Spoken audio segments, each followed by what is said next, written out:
வானிலை தொடர்பான தகவல்களை வழங்குவதற்காக வெதர் சென்டரில் தயாராக இருக்கின்றார் எமது அலுவலக செய்தியாளர் ஜெஃப்ரி ஜெபதர்ஷன். வணக்கம் ஜெஃப்ரி.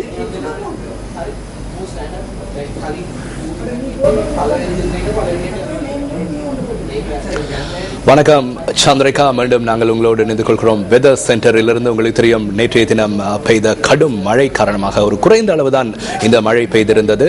இந்த கடும் மழை காரணமாக குறிப்பாக களுத்துறை மாவட்டத்தில் அதிகளவான பாதிப்புகள் ஏற்பட்டிருந்தது. குறிப்பாக இந்த மழை காரணமாக மண் சரிவு அவை போன்று வெள்ளப்பெருக்கு ஏற்பட்டிருந்தது. இதன் மூலம் சிக்கி 16 பேர் உயிரிழந்திருக்கின்றார்கள். அதே போன்று இந்த 16 பேரில் அதிகளவானோர் களுத்துறை மாவட்டத்தைச் சேர்ந்தவர்கள் என்பது குறிப்பிடத்தக்கது.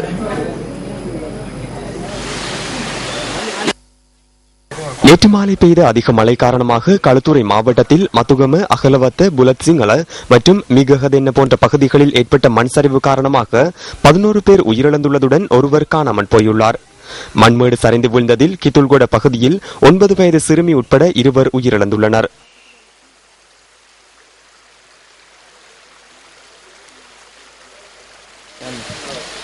களுத்துறை மாவட்டத்தின் கித்துல்கொட பிரதேசத்தில் நேற்று இடம்பெற்ற மண் சரிவில், அதாவது நேற்று நடு ராத்திரியில் இடம்பெற்ற மண் சரிவில் 2 உயிர்கள் காவு கொள்ளப்பட்டிருந்தன. 4 மற்றும் 8 வயதுடைய ஒரே குடும்பத்தை சேர்ந்த 2 சகோதரர்கள் இதில் உயிரிழந்துள்ளமை குறிப்பிடத்தக்கது. அந்த காட்சியில் நீங்கள் காணக்கூடியதாக இருக்கும். அந்த மண் சரிவினால் ஏற்பட்ட அனர்த்தத்தின் மூலம் முற்றாக அந்த வீடு சேதமடைந்துள்ளதை இங்கு நீங்கள் காணக்கூடியதாக இருக்கும். அத்துடன் இங்கிருந்து சற்றே 100 மீட்டர் தூரத்தில் மேலும் ஒரு அனர்த்தம் நிகழ்ந்துள்ளது. அதுவும் ஒரு மண் சரிவு அனர்த்தம் என்பது குறிப்பிடத்தக்கது.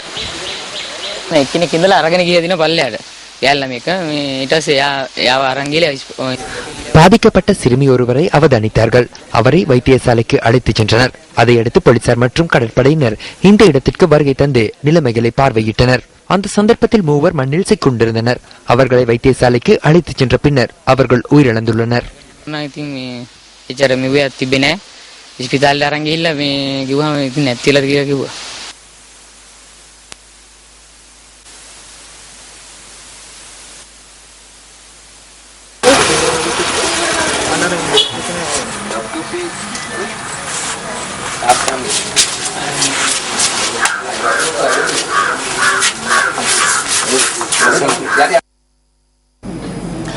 நாட்டில் ஏற்பட்ட கடும் மழை காரணமாக மக்களுடைய இயல்பு வாழ்க்கை அதிக அளவில் பாதிக்கப்பட்டது.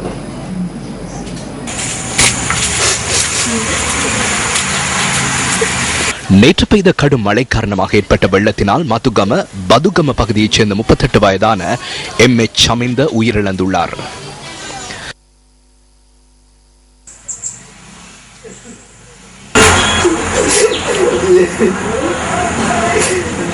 கடவத்த மாவரமண்டிய பகுதியில் 3 வாகனங்கள் வெள்ளத்தில் அடித்துச் செல்லப்பட்டுள்ளன. வேன் ஒன்றும், முச்சக்கர வண்டி ஒன்றும், கார் ஒன்றும் வெள்ளத்தில் அடித்துச் செல்லப்பட்டுள்ளதாக எமது பிராந்திய செய்தியாளர் குறிப்பிட்டார்.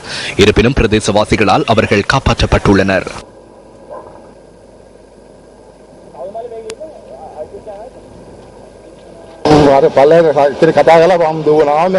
அந்த பக்கத்தில் ஒருவர் அழைத்தார். அப்போது நான் ஓடி வந்தேன். வாகனம் ஒன்று வந்து மரத்தில் மோதி சாய்ந்திருந்தது.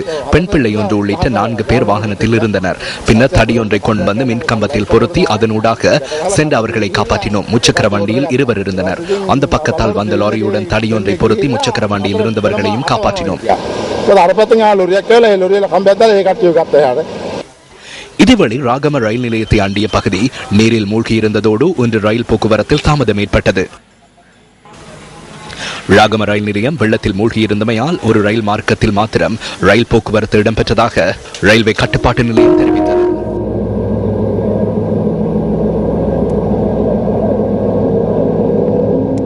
நிரந்தரம் குடா වැස්සකදී පවා මේ சிறிய அளவில் மழை பெய்தாலும் ராகம நகரம் வெள்ளத்தில் மூழ்குகிறது. இதற்கான தீர்வை பெற்று தருவதற்கு அதிகாரிகளினால் முடியாமல் போயுள்ளமை குறித்து இந்த மக்கள் கவலை அடைந்துள்ளனர்.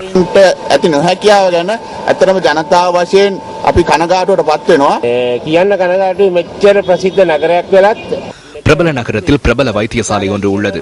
ராகம நகரம் நீரில் மூழ்குகிறது.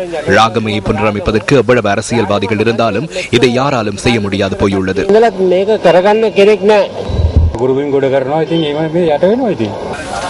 கிரிபத்குட எக்ஸத் மாவட்டத்தில் ஏற்பட்ட வெள்ளத்தில் சிக்கொண்ட பசு ஒன்றை காப்பாற்ற சென்ற ஒருவர் வெள்ளத்தில் அள்ளுண்டு சென்றுள்ளார். இதன்போது அங்கிருந்த ஒருவரால் அந்த நபர் காப்பாற்றப்பட்டார். செய்தியாளர் குறிப்பிட்டார்.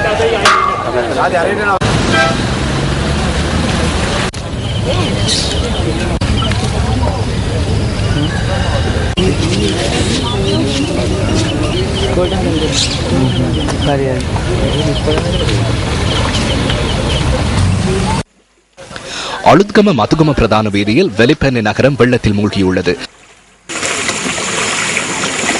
அதிக மழை காரணமாக வெள்ளத்தில் மூழ்கி அகலவத்த குடலிகம வீதியின் ஊடான போக்குவரத்தில் ஈடுபட்ட மக்கள் பெரும் அசௌகரியங்களை எதிர்நோக்கினர்.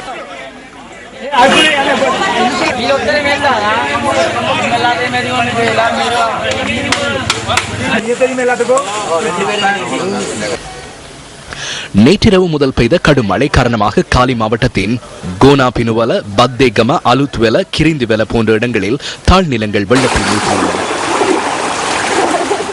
பொல்லாத்து மோதிர கங்கை பெருக்கெடுத்துள்ளமையால் யக்கலமுள்ள பகுதியில் சுமார் 30 வீடுகள் நீரில் மூழ்கியுள்ளன. இதன் காரணமாக 100க்கும் அதிகமானோர் இடம்பெயர்ந்துள்ளனர். இமதுவ, யக்கலமுள்ள, மாக்கும்புர் ஆகிய பகுதிகளில் சில இடங்களில் 8 அடிக்கும் மேல் நீர் நிரம்பியுள்ளதாக எமது பிராந்திய செய்தியாளர் குறிப்பிட்டார். அதிக மழை காரணமாக கிங்கங்கை பெருக்கெடுத்துள்ளமையால் ஹினிதும, உடுகம, தவலம போன்ற பகுதிகள் வெள்ளத்தில் மூழ்கியுள்ளன.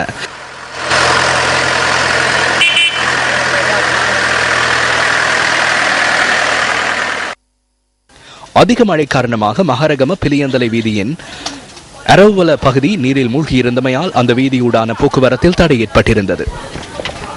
வெள்ளத்தினால் பாதிக்கப்பட்ட மக்களுக்கு நிவாரணங்களை வழங்குவதற்காக விமானப்படையின் 2 ஹெலிகாப்டர்கள் சேவையில் ஈடுபடுத்தப்பட்டுள்ளன. இதன்போது களுத்துறை அண்மித்த பகுதிகளுக்கு அதிக கவனம் செலுத்தப்பட்டதாக விமானப்படை தெரிவித்தது.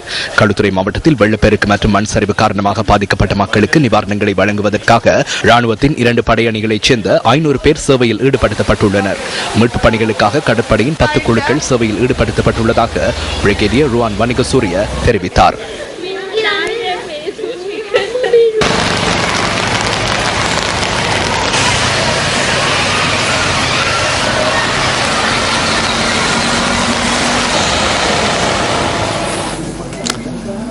அதிக மழை காரணமாக உங்களுக்கு தெரியும் களுத்துறை மாவட்டம் அதிக அளவில் பாதிக்கப்பட்டிருந்தது.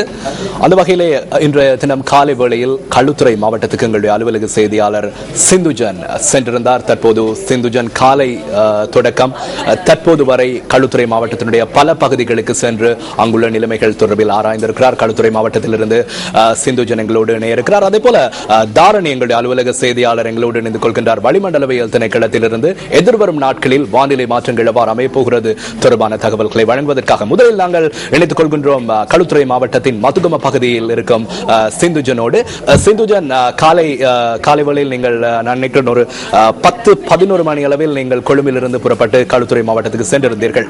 தற்போது 8:10 நீங்கள் காலை சென்ற தொடக்கம் நீங்கள் களுத்துறை மாவட்டத்தினுடைய பல பகுதிகளுக்கு சென்றிருந்தீர்கள். எவ்வாறான நிலைமையை நீங்கள் அங்கு அவதானித்தீர்கள் சிந்துஜன்? வணக்கம் ஜெஃப்ரி. களத்துறை உங்களுக்கு நன்றாக தெரியும், களத்துறை பிரதேசம் இம்முறை அனர்த்தங்களால் மிகவும் சூழப்பட்ட பிரதேசமாக காணப்பட்டது. அதிலும் நாங்கள் முக்கியமாக குறிப்பிட வேண்டிய பிரதேசம் மத்தகம. அந்த மத்தகம பிரதேசத்தில் தான் தற்போது நாங்கள் சஞ்சாரித்திருக்கின்றோம். மொத்தமாக களத்துறை மாவட்டத்தில் மாத்திரம் 11 உயிரிழப்புகள் இடம்பெற்றுள்ளன. அத்துடன் 2 வீடுகள் முற்றாக சேதமடைந்துள்ளன. அத்துடன் 15 வீடுகள் பகுதியளவில் சேதமடைந்துள்ளன. மொத்தமாக 1209 குடும்பங்களை சேர்ந்த 4820 மக்கள் பாதிக்கப்பட்டுள்ளனர். இங்க நாங்கள் பார்க்கும்போது வீதி போக்குவரத்து மற்றும் வயலினங்கள் அனைத்தும் நீரில் மூழ்கியமை காணக்கூடியதாக இருக்கின்றது. போக்குவரத்து தடைப்பட்டுள்ளதுடன் தொலைத்தொடர்பாடல் வசதிகள் மிகவும் குறைந்ததாக காணப்படுகின்றது. ஆமா சிந்துஜன், குறிப்பாக இந்த பாதிக்கப்பட்டவர்கள் தொடர்பாக எவ்வாறான நடவடிக்கைகள் எடுக்கப்பட்டிருக்கிறது? ஆம் ஜெஃப்ரி, அதாவது இந்த அகலவத்த கிம்புல்குடா என்ற பிரதேசத்திலே அதிகமான உயிரிழப்புகள் இடம்பெற்றிருக்கின்றது. அதாவது 100 மீட்டருக்கு உட்பட்ட பிரதேசத்தில் 2 வீடுகள் முற்றாக சேதமடைந்துள்ளன. அதில் ஒரு வீட்டில் மட்டும் 2 சிறார்கள் உயிரிழந்திருக்கின்றனர். அதில் வருத்தப்படத்தக்க விடயம் என்னவெனில் அவர்களிடம் சகோதர சகோதரிகள் 4 மற்றும் 8 வயது உடையவர்கள். அதிலிருந்து 100 மீட்டருக்கு உட்பட்ட பிரதேசத்துக்குள்ளே இன்னொரு பிரதாபகர உயிரிழப்பு இடம்பெற்றுள்ளது. அதில் 3 உயிரிழந்துள்ளனர். இவர்களுக்கான உதவிகளை அனர்த்த முகாமைத்துவ பிரிவு நிவாரண உதவிகளை வழங்கி வருகின்றது. அத்துடன் இடம்பெயர்ந்தவர்களும் அனர்த்த முகாமைத்துவ பிரிவின் கீழே அனர்த்த முகாமைத்துவ திணைக்களத்தின் கட்டுப்பாட்டின் தங்க வைக்கப்பட்டுள்ளார்கள். ஆனால் போதுமான வசதிகள் இதுவரைக்கும் மக்களுக்கு வழங்கப்பட்டதாக தெரியவில்லை. ஏனெனில் அதாவது பாதிக்கப்பட்ட குடும்பங்களை சேர்ந்த மக்கள் சிலர் இன்னும் நிர்கதியாக உள்ள நிலைமையை நாம் இன்று நியூஸ் கண்கூடாக காணக்கூடியதாக இருந்தது. ஆம் சிந்துஜன், தற்போது எங்களோடு வளிமண்டலவியல் திணைக்களத்தில் எங்களுடைய அலுவலக செய்தியாளர் தாரணி இணைந்திருக்கிறார். சிந்துஜன், நாங்கள் தாரணியோடு தற்போது நேரடியாக இணைந்து கொள்வோம். லைவ் டிஜி டிரான்ஸ்மிஷனோடாக எங்களோடு நேரடியாக இணைந்து கொள்கிறார். தாரணி, அடுத்து வரும் நாட்களில் வானிலை எவ்வாறு அமைய போகிறது? இது உங்களுக்கான சந்தர்ப்பம். வணக்கம் ஜெஃப்ரி. கடந்த சில நாட்களாக நாட்டில் பெய்த கடும் மழை காரணமாக பல உயிர்கள் காவு கொள்ளப்பட்டுள்ளதுடன் பெருமதியான சொத்துக்கள் பலவற்றிற்கும் சேதங்கள் ஏற்பட்டுள்ளன. இது தொடர்பான மேலதிக தகவல்களை அறிந்து கொள்வதற்காக வளிமண்டலவியல் திணைக்களத்திலிருந்து கடமை நேர பொதுப்பணிக்காரி லட்சுமி லதீப்புடன் நேரடியாக தொடர்பினை ஏற்படுத்துகின்றோம். வணக்கம் லட்சுமி லதீப். நாட்டில் அடுத்து வரும் தினங்களில் எவ்வாறான காலநிலைகள் காணப்படுகின்றது என்பதை சற்று தெளிவாக கூற முடியுமா? எதிர்வரும் சில தினங்களுக்கு நாட்டின் மேற்கு சபரகம மத்திய மாகாணங்களிலும் காலி மாத்தறை மாவட்டங்களிலும் இடைக்கிடை மழை பெய்வதுடன் பிற்பகல் வேளைகளில் நாட்டின் ஏனைய பகுதிகளில் இடியுடன் கூடிய மழை விருத்தி அடையும். அத்துடன் மத்திய மலைநாட்டின் மேற்கு சரிவு பகுதிகளிலும் இடைக்கிடை கடும் காற்று வீசக்கூடும். காற்று தென்மேற்கு திசையில் வீசுவதுடன் மணிக்கு 20 தொடக்கம் 40 கிலோமீட்டர் வேகத்தில் வீசும். தென்மேற்கு பகுதிகளில் காற்றின் வேகம் சமயங்களில் 70 தொடக்கம் 80 கிலோமீட்டர் வரையும் ஏறக்கூடும்.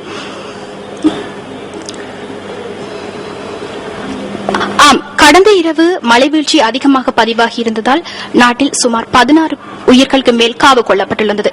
இது தொடர்பில் வளிமண்டலவியல் திணைக்களம் முன்னெச்சரிக்கை விடுத்திருந்தால் இந்த உயிர்களை காப்பாற்றியிருக்கலாம் தானே? இவ்வாறான உண்மையின்படி சொல்ல போனால் காற்றலைகளின் சந்திப்பு ஒரு ஏற்பட்டுள்ளது. இது இலங்கை தீவுக்கு அண்மையில் திடீரென இவ்வாறான சந்தர்ப்பங்கள் ஏற்படுகின்றது. இவற்றை எமக்கு சொல்வது மிகவும் சுலபமல்ல. எனவே அன்றும் அவ்வாறான ஒரு தாக்கம் ஏற்பட்டுள்ளதனால் வளிமண்டலத்தில் குழப்ப நிலை ஏற்பட்டு அவ்வாறு மழை வீழ்ச்சி எமக்கு கிடைக்கப்பட்டது. வளிமண்டலவியல் திணைக்களத்திலிருந்து காலநிலை தொடர்பான தகவல்களை வழங்கியமைக்காக லட்சுமி லதீப் அவர்களுக்கு நன்றிகளை தெரிவித்துக் கொண்டு தொடர்ந்தும் ஜெஃப்ரி ஜெபதர்ஷனுடன் தொடர்பினை ஏற்படுத்துகின்றோம்.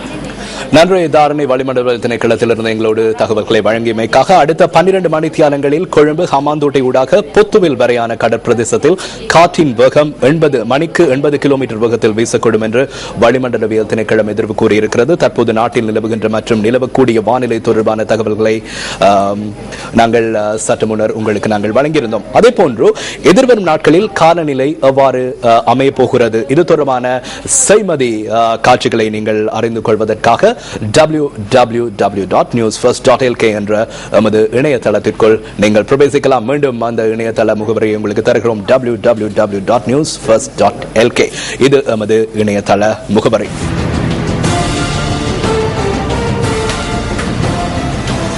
அது மாத்திரமல்ல, நாட்டில் எந்த பாகத்திலும் மக்களுடைய இயல்பு வாழ்க்கை பாதிக்கப்படுமாக இருந்தால் நியூஸ் ஃபர்ஸ்ட் அந்த இடத்திற்கு சென்று நிச்சயமாக அது தொடர்பாக ஆராயும். அதே போன்று அடுத்து வரும் 24 மணித்தியாலங்களிலும் வானிலை தொடர்பான தகவல்களை உங்களுக்கு வழங்குவதற்காக நியூஸ் ஃபர்ஸ்ட் குழாத்தினர் காத்திருக்கிறார்கள். மீண்டும் பிரதான செய்திகளோடு இணைந்து கொள்வோம். பிரதான செய்திகளோடு கிருஷாந்தராஜ் மற்றும் சந்திரிகா.